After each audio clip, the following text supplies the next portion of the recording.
kung gagawa kayo ng kalokohan, huwag kayong magpapahuli. Tandaan nyo, nakasakop kayo sa isang responsibilidad at obligasyon. Pag tinamaan kayo, aaray kayo, malamang. Maniwala kayo.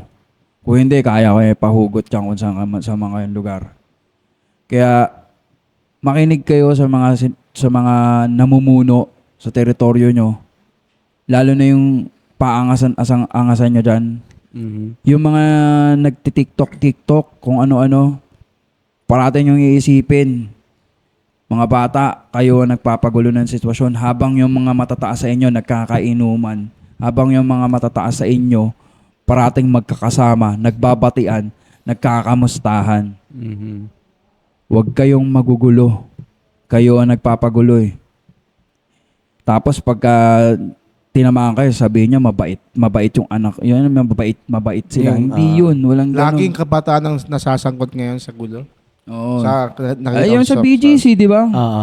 Di ba sila, dumating yung mga young stana doon, sila na lang nagkakagulo-gulo. Lakaran nila, isipin mo kami maglakad doon. Ewan ko kung may mapapalag yung mga young stana doon. Kuya, wag po.